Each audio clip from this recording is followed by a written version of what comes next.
So my journey with the KTM 890 SMT is coming to an end. It's for sale. Well, actually, I've traded it in for something else.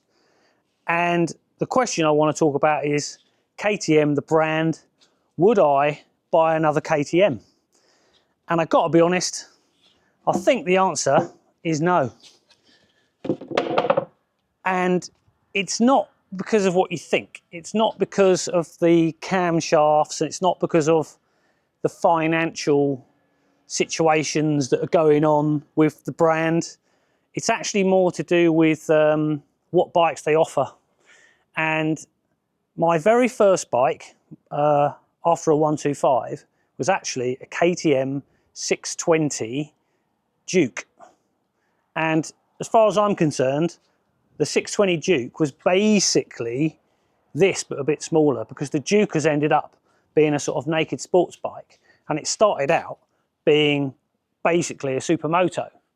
And I really loved that bike, and that's one of the reasons why I went for the SMT in the first place, is that I really like the look of it, and I like the fact that the position that you sit is very upright, and it's very sort of off-roady, but on the road. And to be honest with you, I don't think KTM offer any bikes other than the SMT that I like, with the exception of the 990 Duke, which I've ridden, and it's a lovely bike, but it just doesn't suit what I want to do going forward in the future with my riding at the moment. The other off-putting things about the KTMs and why I wouldn't buy one, certainly in the near future, is I think that the camshafts aside, some of the quality of the bike is a little bit not quite there, considering the price point of the bikes. I think you're better off spending a little bit more money, saving a little bit more, and putting it towards a Ducati. I don't think there's a Ducati bike that I wouldn't buy, with the exception of perhaps the Scrambler thing, which I'm not a fan of Scrambler bikes. They're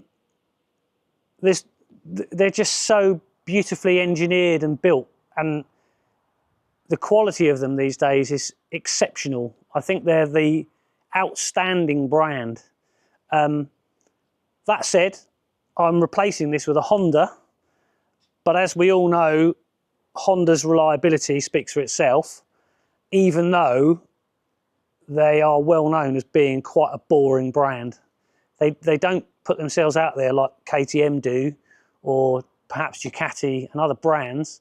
It's not all that exciting, but what I'm looking for in a bike at the moment is something reliable that does what it says it's going to do, and will look after me if I look after it.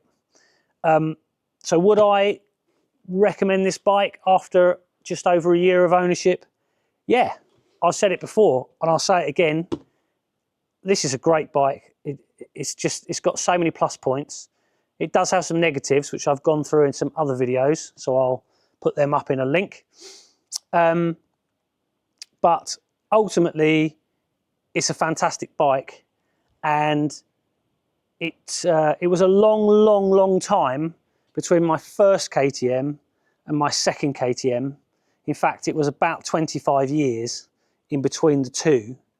But I've had 5 or 6 BMWs, 5 or 6 Hondas, some Suzukis, Yamaha. So I've gone back to other brands time and time again, whereas I haven't found myself wanting to go back to KTM after this. It's not really inspired me with the confidence for the money that you're spending to go forward and invest in their product for the second time, the third time, the fourth time. Whereas with a Honda, I think that you see people buying one after the other, after the other, after the other, even to the point where they'll start off with, let's say, the Africa Twin. They'll go from an older one to a newer one to the newer one to the newer one, like BMW riders do, where they get the 1200, then the 1250, then the 1300. because they have a fantastic product which just gets incrementally better. Whereas I think KTM seem to just come out with a new product and then another new product and another new product, and they never really get to fulfill the final destination of that product, if you get what I mean. It never really gets to its highlight. So there you go. That's my reasoning why I am going to avoid buying a KTM as my next bike. Now, thanks for watching, and I'll see you in the next one.